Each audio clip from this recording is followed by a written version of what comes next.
Hey guys, yes, this is the first time you will be hearing my voice, but definitely not the last. Um, Today we'll be ranking the Heismans from the year 2000 to the year 2009. They will be ranked from A, B, C, D, and E. We are going to rank them on how good they did in college and how good they did in the NFL, if they even made it to the NFL.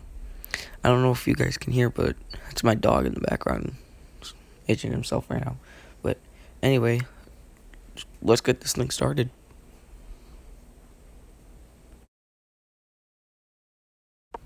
The first player on our list is Chris Winkie, quarterback from the Florida State Seminoles. This year, he would throw for 4,167 yards and 33 touchdowns with only 11 interceptions. He had a rate of 163.1 and would average 9.7 yards per attempt.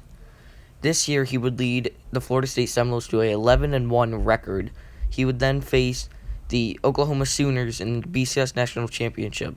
Unfortunately, they lost 13-2. And Chris Winkie was not really a factor in that game. Then he was drafted 2 years later by the Carolina Panthers in the 4th round. He did not have a good rookie year. He threw 11 touchdowns and had 9 interceptions, throwing 2,931 yards. He won the first game of the season and then lost 14 straight.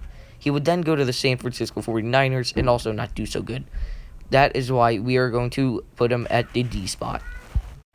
The next player on this list was a QB from Nebraska named Eric Crouch. During Crouch's senior year, he had 1,115 yards, 18 passing touchdowns, 19 rushing touchdowns, and 1,178 rushing yards. He was known as a scrambler. During the 2001 season, the Nebraska Cornhuskers went 11-1 with one loss to number 14 Colorado. They would play number 1 overall Miami in the Rose Bowl. They were ranked number 4, and they would lose 14-37.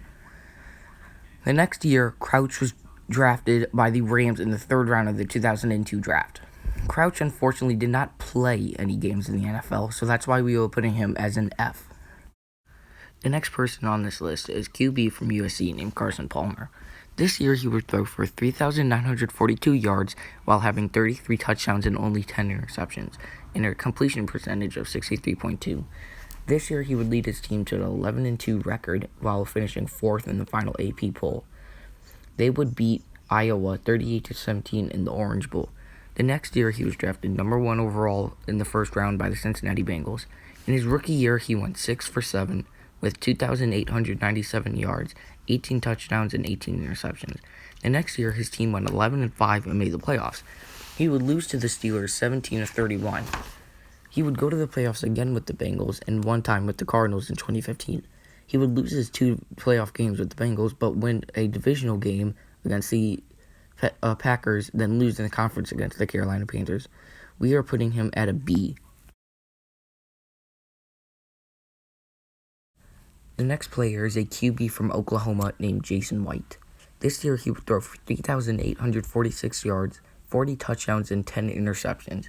He would lead his team to a 12-1 record and finish 3rd in the final AP poll. He would face number 2 LSU in the Sugar Bowl, but unfortunately lose 14-21. He would finish 3rd in Heisman the next year and make it to the Orange Bowl, but lose again to USC 55-19. Unfortunately for White, he tore his ACL twice and was not drafted. For almost getting drafted Heisman twice, that is why we are going to put him at a C. The next player on this list is QB from USC named Matt Leinart. In 2004, he would throw for 3,322 yards while having 33 touchdowns and only 6 interceptions. This year, he would lead his team to a 13-0 record, finish 1st place, and beat Oklahoma in the national championship 55-19. The year before this, they won the national championship, so that makes it back-to-back. The next year, in 2005, they went to the national championship but lost to Vince Young's Texas Longhorns, which is considered one of the greatest games of all time. After that year, the Arizona Cardinals would take him in the 10th pick in the 1st round and select Matt. He had a good first season with 2,547 yards, 11 touchdowns, and 12 interceptions. Unfortunately, that was his best year and never really got to make a comeback. That is why I'm going to put him as a C, because he was a great college player but didn't do so good in the NFL.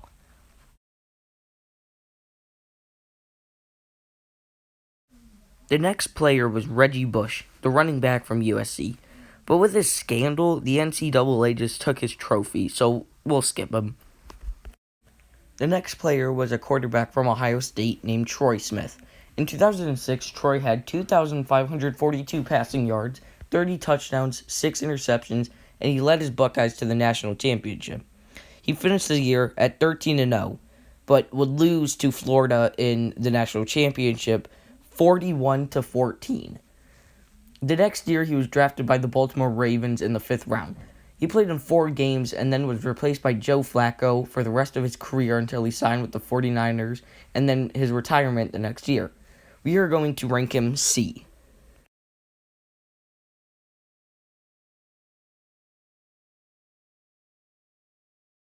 The next player is the Gator himself, Tim Tebow. In 2007, he had 3,286 passing yards with 32 touchdowns and 6 interceptions. From coming off a national championship blowout against the Buckeyes, he would finish the year at 9-4 and rank 20th. They would lose the Capital One Bowl 41-35 against the Michigan Wolverines. The next year, Tebow would win a championship over Oklahoma 24-14 and beat Cincinnati in the 2010 Sugar Bowl. He would be drafted in the first round, 25th overall by the Denver Broncos the next year. His first season was not so good, but he turned it on the second year, going 7-4 and having 1,729 yards, 12 touchdowns, 6 interceptions, and 5 game-winning drives. They made the playoffs, and in OT, Tebow threw a dart to one of his receivers, and the Broncos were moving on to the divisional game.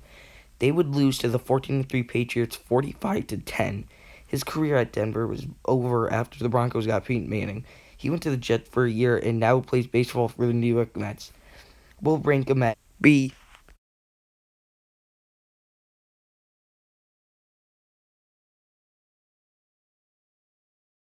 The next player on this list is a quarterback from Oklahoma named Sam Bradford.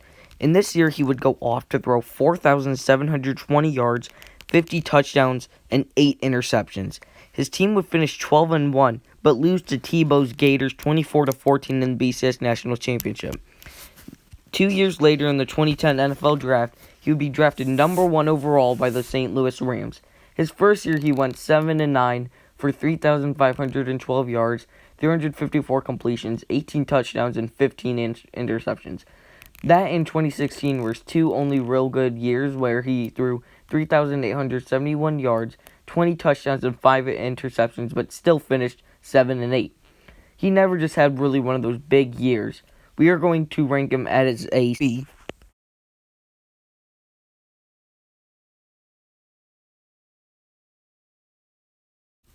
The next player on this list is a running back from Alabama named Mark Ingram. This year he would run for 1,658 yards. He would have 17 touchdowns, 32 receptions for 324 yards, and 3 receiving touchdowns. This Alabama football team would go 14-0 and beat number 2 Texas in the national championship 37-21. He would have one more year in Alabama, then he would get drafted 28th overall in the first round by the New Orleans Saints. He didn't have a nice start in his rookie season, running for 474 yards and only 5 touchdowns. Then came Alvin Kamara, and when they were both on the field, it was night-night for defenses. In 2017, Ingram had 1,124 yards and 12 touchdowns.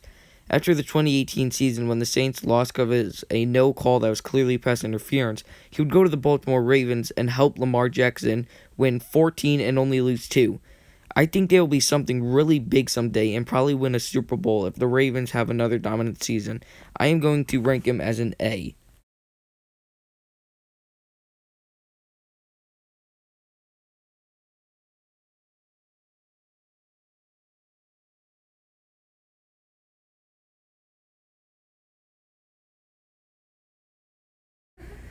That is going to wrap up the video, but at the end, we had 1A in Mark Ingram, 3 B's in Tim Tebow, Sam Bradford, and Carson Palmer, 3 C's in Matt Leinart, Jason White, and Troy Smith, 1 D in Chris Winkie, and 1 E in Eric Crouch. I hope you guys enjoyed this video. I will see you guys in the next. I will make a lot more games, highlights, and more of these in the future. So, I will see you. Goodbye.